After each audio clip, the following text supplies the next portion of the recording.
Hello, hello, hello, gents. How are we doing?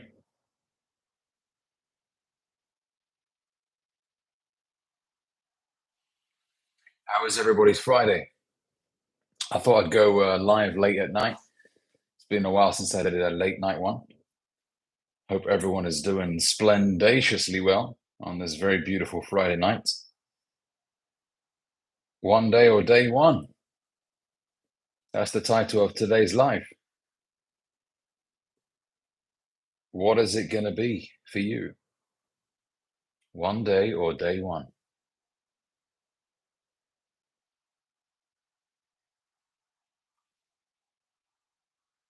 Hello, Taryn. How you doing, brother? You okay?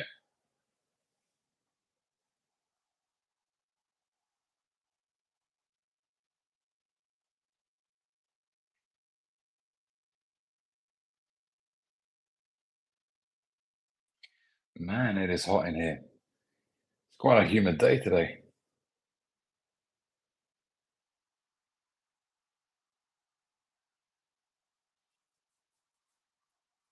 How is everybody? What is the link for a coaching call? I'm glad you asked, brother. Let me send you the link.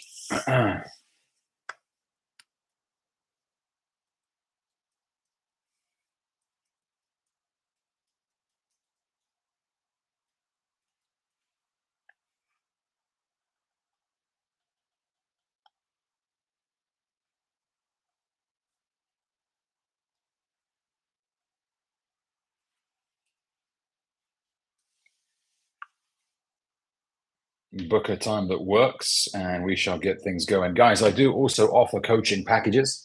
So if you want to speak to me on a more long-term basis, we can do that. I have a few clients at the moment that I work with on a long-term basis over a period of a few months because there are certain things that we can't tackle in one call, right? So it may take a few calls to do that. And if you simply want to have an accountability coach, somebody that will keep you in check on a weekly basis, we can do that as well. Okay. Because I understand that sometimes to get yourself out of a rut, you need someone to tell you, stop fucking around, right? Whatever it may be, by the way, it could be you're struggling with your fitness, it could be you're struggling with a breakup that you're going through. We can have a chat about it. You know, I've done hundreds of these coaching calls now. And what I like to do with my coaching calls is really get a good understanding of what's troubling you. Okay. So a lot of it is listening, and then it's devising a strategy to help you overcome that issue, whatever issue it may be.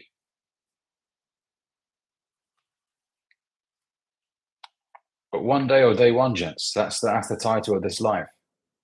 I was speaking to a friend earlier this week about a lot of goals that have been pushed to the side. He was sharing to me, or sharing with me, shall I say, how disappointed he was that things were just not going his way so far this year. And I just told him, listen, man, you can draw a line in the sand and you can say, enough's fucking enough. I want to finish this year strong. The first, what, 7, 8 months? If it wasn't a good month for a good few months for you, you can change that. Just because from January until August it's been crap for you, it doesn't mean you have to finish the year that way. You can decide to finish the year strong at any moment. By the way, at any moment you can say, enough's enough.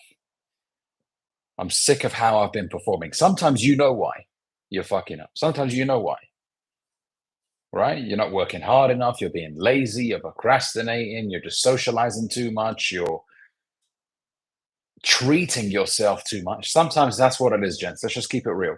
Sometimes you're just drowning yourself in cheap dopamine on a consistent basis, right? And that takes away all of your drive, all of your hunger. If you're constantly rewarding yourself, it's not a good thing. There's something called delayed gratification, right? This is where you delay, as the name suggests, you delay gratification. It's not banning yourself from it because we're human beings, man. You got to live life, right? Man, I love playing the PlayStation. I really do. It's therapeutic, right? When you play PS5 and for example, you're playing GTA, you're just driving around in a game doing nothing. Don't get me wrong, there's a certain therapeutic element to that, right? But when you're broke and you're behind on your payments, you're behind on your promises, that's not a good thing to be doing. Because, yes, in the moment, it may distract you from whatever crap you're going through, but it ain't going to fix the crap that you're going through. And the idea that you're going to put all these hours into a video game that makes you no money in the real world, it doesn't. Now, unless you're a gaming influencer or gaming YouTuber and you have an audience and they're subscribing or whatever, that's a different story. But if you're just playing consistently for hours on end every time, you're not making any money. And the phone won't stop ringing. The creditors will be calling. Where's the money at? You said that the check was in the mail, right? It's not a good feeling. Now, I don't know about you guys, but it will just eat at me. I can't enjoy something if I feel like there's something that I haven't done lingering behind me. I can't even sleep well. I really can't, man. I can't sleep well if I know that I have something that I should have done, that I haven't done, and I haven't had the, well, I don't have the courage to address at this moment. But you have to address it. The only way that anxiety is going to go away, gents, is by doing the thing that is causing you, or addressing the thing that is causing you that anxiety. The only way the anxiety will go away is to address the thing that causes the anxiety. That's the only way. You can't run away. You can't keep running away, gents. You can't. For how long are you going to keep running away from your problems? I'll start next week. I'll do this soon. You just keep pushing it back again and again and again. It won't go away. If you keep pushing your problems away, gents, they won't go away, right? They won't. Your problems aren't going to go away if you brush them under the carpet. They will only continue to magnify. And before you know it, you've got one heck of a problem that you need to tackle. Whereas if you would have just tackled it to begin with, it wouldn't have caused you as much grief. Absolutely. Face your problems head on. There is no other way. You could read a book about how to feel better about your problems, but the problems are still going to be there. You got to address them. And Tara, that is life. But there are things that cause you anxiety that don't need to cause you anxiety on a regular basis, right? There are silly things that you have ignored that have caused the anxiety that you experience. And then there are things that are beyond your control. You might be driving one day, your car goes crazy, it just fucking breaks down. I mean, unless you neglected your servicing and everything, shit happens. That's just life. Life is chaotic in nature. Things will go wrong, and usually at the worst possible time. But there are things that are self induced. And then there are things that just happen to every single one of us. Right? So, yes, you're going to tackle one anxiety, and maybe another issue will come into your life. But if you're so good at tackling anxiety on a regular basis, you'll tackle that issue when it comes along. You won't be fearful. You won't be living in fear. Oh God, man, I just can't get a break. You won't think this way. You'll be like, you know what? Bring it on. You become a problem solver. You know what? I'll tackle this problem. I've done or I've tackled bigger problems than this before.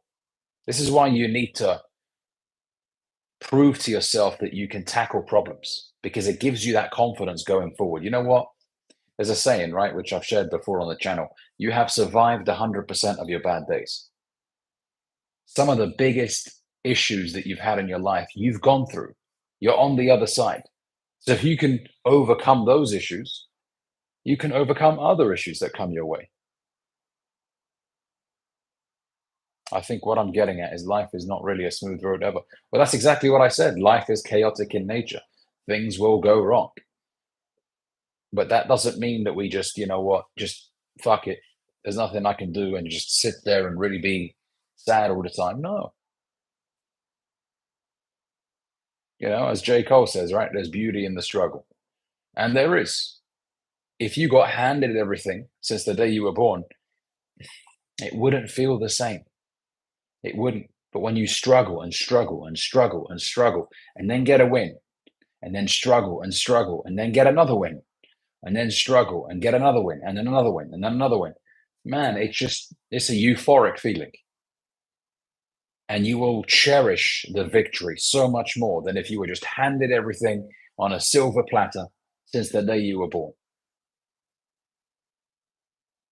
Right? And it gives you a story, it gives you a testimonial. I was once here, now I'm here. Everybody loves the zero to hero story, right? Why do we watch films where somebody was the underdog? Everybody discounted him. People laughed at him, mocked him. The girlfriend usually leaves the guy in those films, right? The wife divorces him. Oh, you're a loser. You won't ever be anybody. And then we see the rise. That guy just rises again. We love films like that because a part of us resonates with the underdog. We like to have to prove somebody wrong. It's a good feeling. And to prove yourself right, most importantly. To prove somebody wrong, but also to prove yourself right. But Ali, do you ever feel like throwing the towel in? Absolutely. But do I? No. I refuse to quit on myself. But do I feel like it sometimes? Yes. I'm a human being. I'm a human being. Sometimes I don't want to do those things, but you got to do them. You can't negotiate with that weak voice in your mind. You can't negotiate with it. And don't bathe in your feelings. When you bathe in your feelings, it keeps you in a state of paralysis. The more you think about your thoughts, right? Stop thinking. Start doing. Move. Tony Robbins says motion creates emotion, right? Just move. That's why you feel so much better after a long walk or a run than you did before, because you got your body in a state of motion. The blood started flowing, right? But if you sat in your apartment all day or you were laying in bed all day, you feel groggy, you feel stagnant, you feel like a carcass laying beside a little pond, right? Flowing water doesn't smell bad, but water that doesn't flow starts to stink. And that's the same with human beings, right? If we stop moving, I like to compare men to sharks, right? Great white sharks need to keep swimming in order to stay alive. We have to do that as men. We have to continue swimming.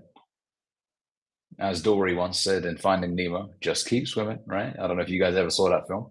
Classic film, 2005. You changed my life. I know I'm just a comment. Just know your videos have an impact, brother. Harvey, my brother, thank you so much, man. All the way from California. Appreciate you, bro. Thanks for being a subscriber of the channel, and thanks for the kind words. We just got to keep moving, gents. We just got to keep moving. Honestly, I've had rough patches. I really have. Where I wanted just to throw in the towel and just fuck it all off but then what's the alternative? I just tell myself, Ali, what's the fucking alternative? You want to be a bum? You want to be a bum working in an office job that you absolutely dislike for an organization that doesn't appreciate you, being humiliated by a manager who, in some cases, may be a lot younger than you, right? Or somebody who's less qualified than you, but is just in that position of authority, telling you off, treating you like a child, doing that for 40 hours a week for 40 years. Is that the fucking alternative that you want to be living? Hell no. That does not appeal to me whatsoever. I want to live life on my own terms, which means I must be willing to pay the price. If you do what others don't, gentlemen, you will one day live like others won't. I'm going to say that again. If you do what others don't, you will one day live like others won't. You have to pay the price. You can't do what everybody else does and expect to live a top 3% life. You can't. What are you willing to sacrifice? What are you willing to sacrifice?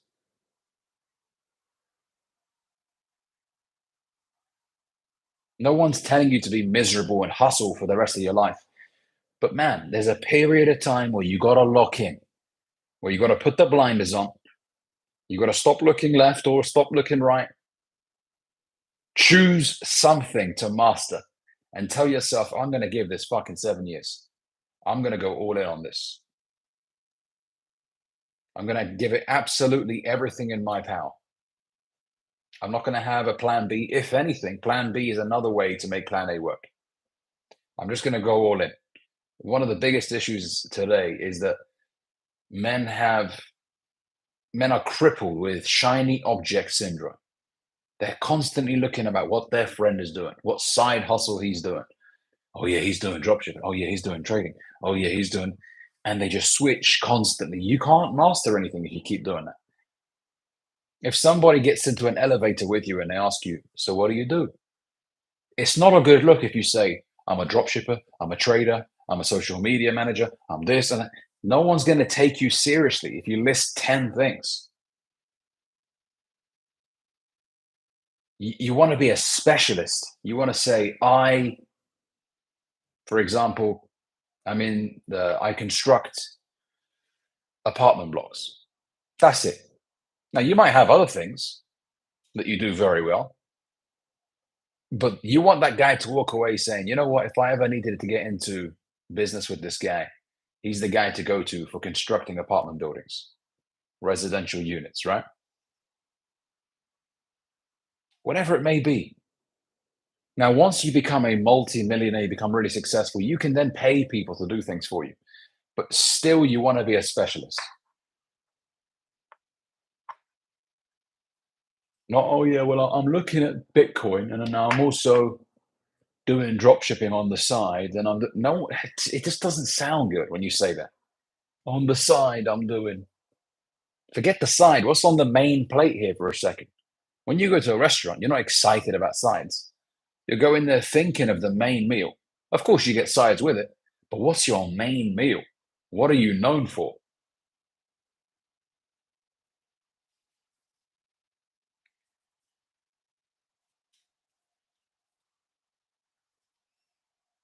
You got to believe in yourself delusionally and have conviction. Absolutely. You must be sold on you. If you're not sold on you, nobody else will. You want people to come across you and be like, fuck you know, this guy's energy is next level. Wow, I feel re-energized just being around this guy. People do feel your energy, gents. They really do. Now, in some cases, that might be in a bad way for you. If your energy is very pessimistic and negative and people don't want to be around you, they're like, nah, not this guy. Nah, some people, you spend some time with them and then you walk away feeling shit. You ever ask yourself why? Next time you're with them, pay attention to what they say and also how they say it, their energy, their demeanor, their morale. Now, don't get me wrong, people go through issues. And if you're a good friend, you'll be there for the people that are close to you. It's fine, people go through issues, but then there are people that just genuinely enjoy complaining, that genuinely enjoy whining, talking about why it can't happen. Yeah, but it won't be able to happen because this is, and it's constantly the same bloody excuses. It's never, well, you know what? I found something that will allow us to X, Y, Z. If you look at this, if you explore this, Ali, this tool, this software, you'll be able to maximize your. Those are the kind of people you want to be around. People that are thinking of solutions, ideas, not people that are like, well, these things don't work. It's just because it's the risk, and they just focus so much on the risk, risk, right?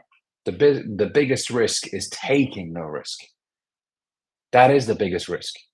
As Jim Rohn used to say, if you think the bill for trying is expensive, wait until you get the bill for not trying.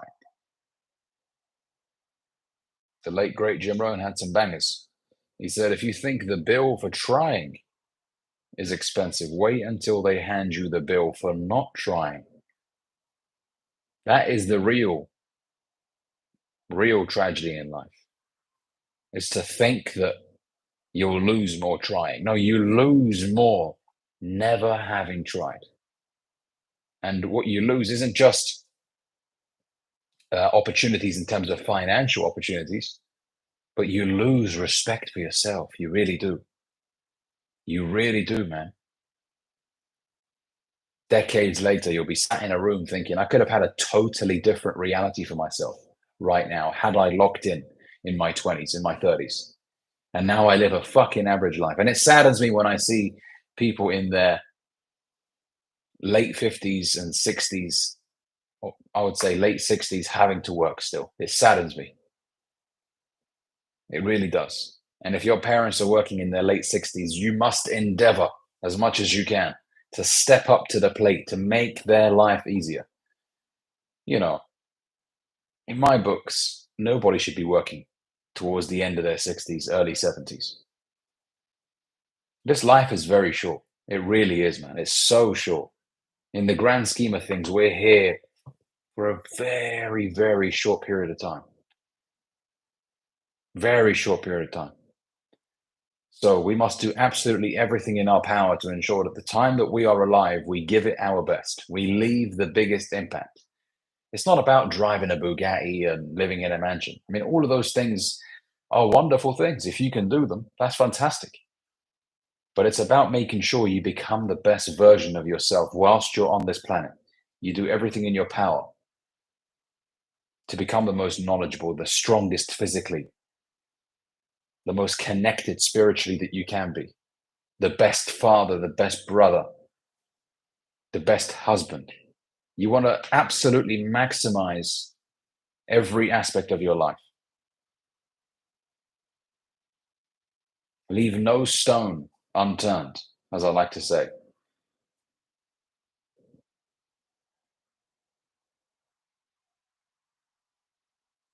And gents, if you do want to find out more about the community, I have been asked about this this week.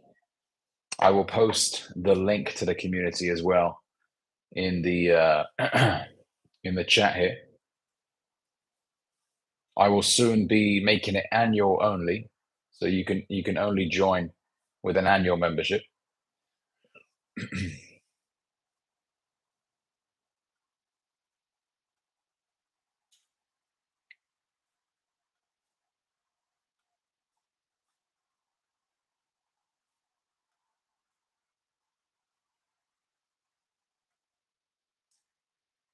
Okay, I'm going to pin the community to the top.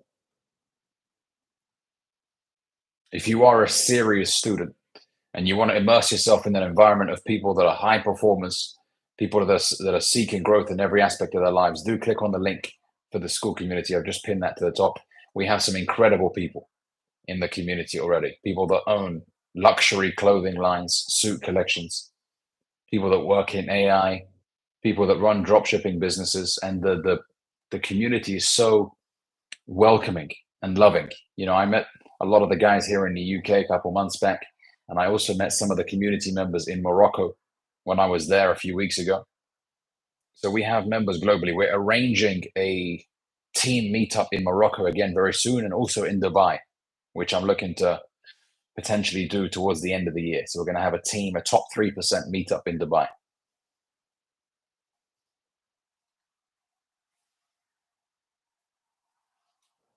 At the moment, we're hosting 3 live calls every single week. All right, 6 hours worth of calls on a weekly basis.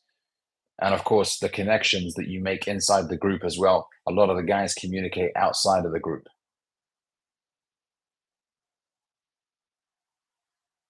Aaron says, hey, Ali, given you mentioned AI, isn't that the same thing that's meant to be putting humans out of existence, more or less, taking jobs in the process? I mean, look, AI is disruptive, but I always like to look at the opportunity when something is deemed to be chaotic and potentially, whenever there's doom and gloom, I like to think, you know what? What is the opportunity that is available to me here to take advantage of? I never look at it as, oh, well, God's sake, AI. Become irreplaceable is what I would tell you. Become so damn skillful that even AI can't take your job. Now, look, there are industries where AI will practically eliminate everybody that works in that industry. I know coding, for example, I don't want to say is dead, but it's significantly been affected by AI. Which, by the way, if you're a business owner, that's good news for you. Now, if you're working a job as a coder, It may be inconvenient in the short term, but if you're smart enough to be a coder, you're also smart enough to adjust and position yourself differently going forward. So you're not just reliant on getting coding jobs. You can, for example, start a business around coding using AI, like helping businesses use AI coding to maximize their growth. I'm just giving you guys an example. I don't really know much about coding, right? But you can adjust the set of the sail. So don't just be a victim of the change. Rise during the change, right? Take advantage of the change. Hey, Ali, I have been in the middle of the hustle culture, but I'm getting extremely exhausted. And lately, I have been feeling the urge to stop chasing the money and relax in life. What's your opinion? That's a great question, man. Very good question. I think it's important for us to take a step back from time to time to think about why we're doing what we're doing. I think a lot of the times when we're getting frustrated of the work, it's usually because we've lost touch with why we're doing what we're doing, right? So, for example, a lot of us started something because we truly wanted to make an impact. And then we just got sucked into getting an ROI and making money that we lost the love of the game. And now we're just engaging in the motions. And you're like, oh, fuck's sake, I've got to send out more emails. I've got to make more cold calls. You lose the love of the game because you forgot why you started. So sometimes it helps taking a step back, maybe a break for a week. There's nothing wrong with taking a break. There really isn't. Sometimes breaks are strategic business moves that can actually help you improve your business. Bill Gates and Steve Jobs are renowned for going away on small vacations, basically thinking trips where they would go into the middle of nowhere and just think about the direction they want to take their companies. That's what CEOs are paid big bucks for their ideas, right? They're not paid because to make 100 cold calls a day. They're paid to think about a strategy that will take the business to the next level.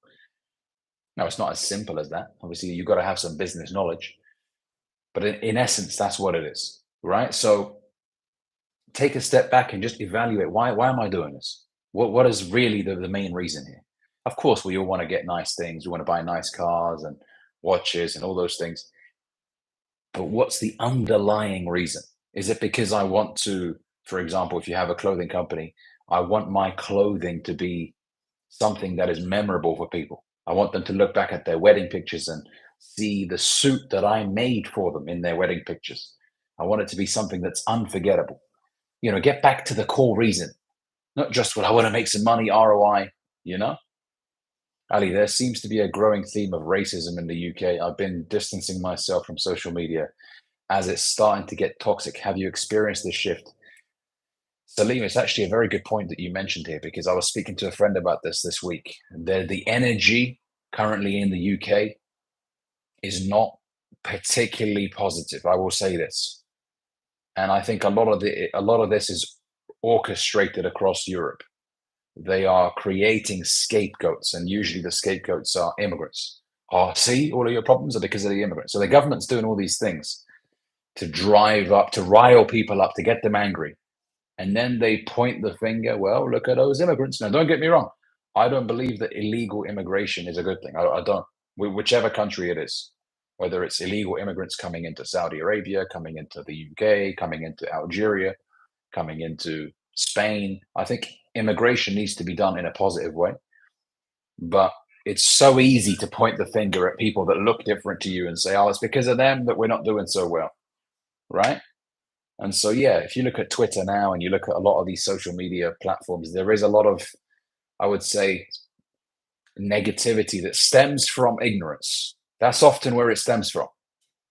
Negativity and hostility stems from ignorance, from a lack of knowledge. People will always fear something they don't understand. I'm going to say that again.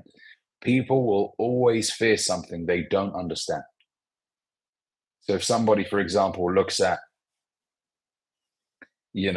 some Muslim guy who did something crazy on Twitter, they might assume, well, that's Muslims for you. And so as a result, they start to really get negative and hostile towards Muslims. But if they would have just read into the faith a little bit more and not allowed some random dude on Twitter to to, to make up their mind on the whole entire religion, then they wouldn't have those same the same animosity and the same hatred, you know? So it's always because of a lack of education. If people were just to simply calm down and look into something, why is this happening?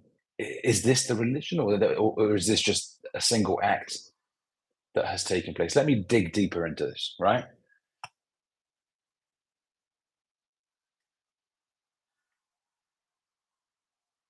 Salim, unfortunately, my country is just as bad. Sadly, racism exists everywhere. It really does. It's not reserved to one country. This is what people often think. People often think it's the Western world or whatever. No, it exists in a lot of places, even amongst Africans to each other, right? Asians to each other. It's not a black versus white thing. It's not a Muslim versus Christian thing, right? Racism exists globally, but people need to remember that we are all human beings. We bleed the same, right?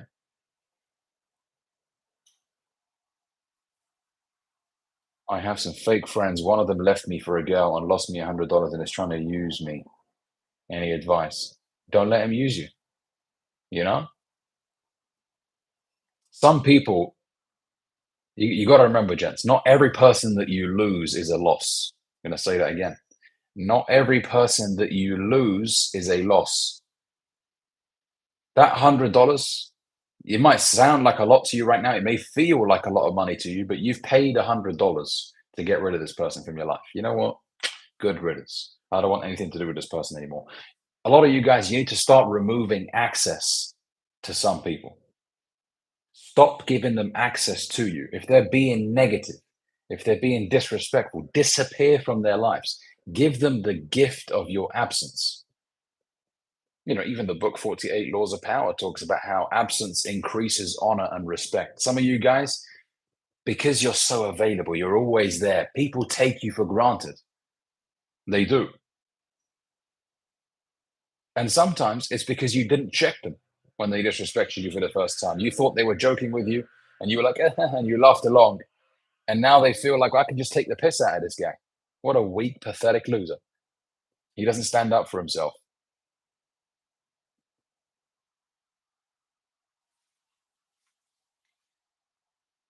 And he reminds me, it was one guy from uni whom the minute I got rid of him 5 odd years ago, gave me some next level. Reminds you, peace despite some good memories we had in the past.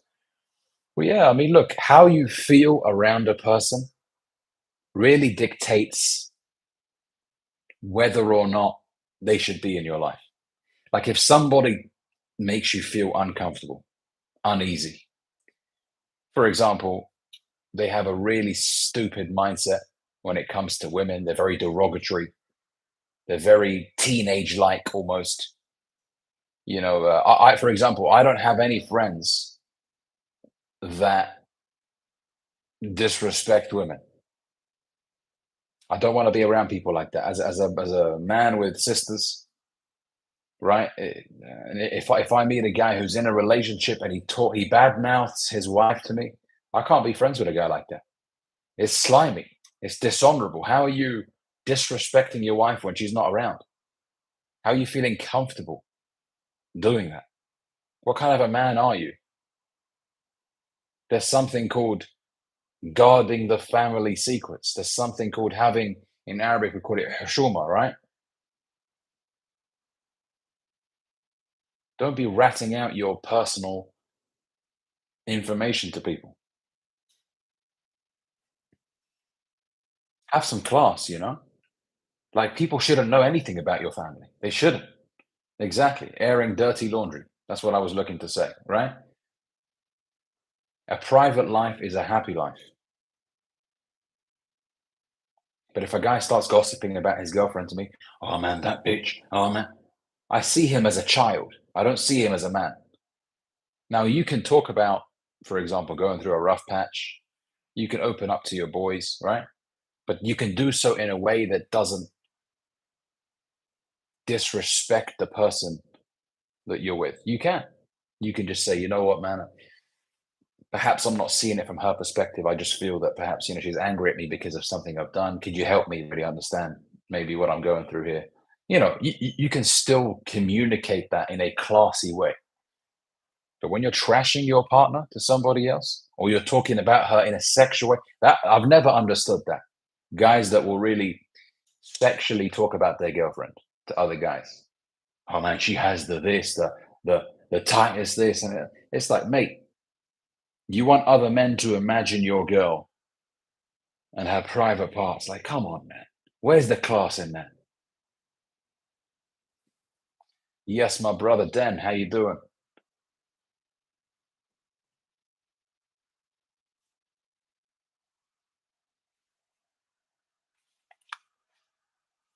How you treat people when they're not around says a lot about you.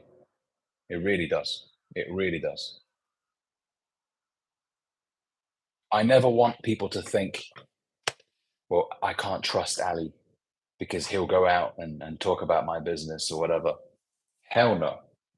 I don't want anything to ever come back to somebody. Ali said this about you. Never. You'll never catch me do that. Maybe when I was younger, I was feeding into the gossip or whatever. But then I realized that's not what a man does. That's what a child does.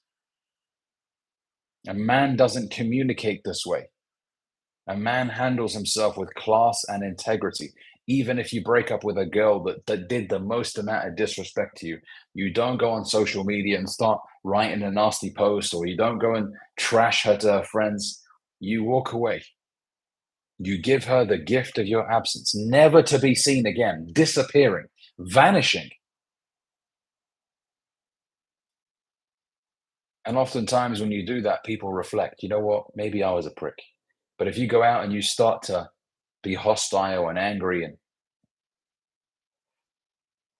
it just further validates why that person left you, because you're an emotional wreck. You can't fathom, or you can't process the fact that somebody's left you. And this is often what leads to people acting crazy. A lot of guys going crazy, swinging, in some cases, acting violent, right? This is why women typically don't like to break up with guys in person, because some guys go crazy. They do. That's why they would normally rather just text you, it's not you, it's me. And, you deserve someone better, right? They want to do that via text because they know some guys just can't process that information in a healthy way, and they just go crazy, right? And you should never go crazy, because when you go crazy during a breakup, what it basically means is that you are so dependent on another human being for your overall happiness. And that is quite alarming. As a man, you should be okay whether somebody is in your life or not in your life. You should be okay. Not happy necessarily, but you should be okay. Right?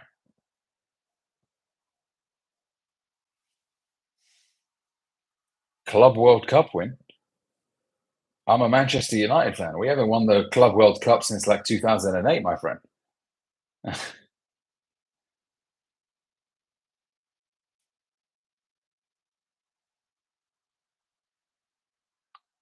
What are some early signs that I should look out before distancing myself from friends? My friend usually does drugs. However, I just think he's destroying his life. Well, you know the signs. Everybody has different core values. Some things that are important to me may not be important to you, but whatever is important to you, do not negotiate those core values. So, for example, if you don't take drugs, don't be around anybody that takes drugs. Don't negotiate in your mind, well, maybe the guy's just done it once or twice, maybe the guy's going through a rough patch, don't negotiate core values. Assume people never change, right? Assume that they will carry on doing this forever. Would you still want to be their friend? No. Somebody, for example, is always clubbing. Do you want to be around somebody that always goes to the nightclub? No. At least that's the case for me, right? So don't negotiate on the core values there. Even worse. Yeah, unfortunately, man, Manchester United, we're not doing good.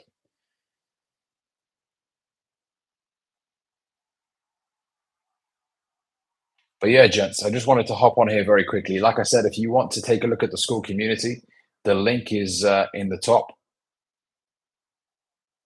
Have a look. If you want to book a coaching call with me as well, feel free to message me on Instagram. I'll send you the link, or you can find it in the link in my Instagram bio. Appreciate you guys for jumping on. Have a lovely Friday night, and I'll catch you guys soon. Take care.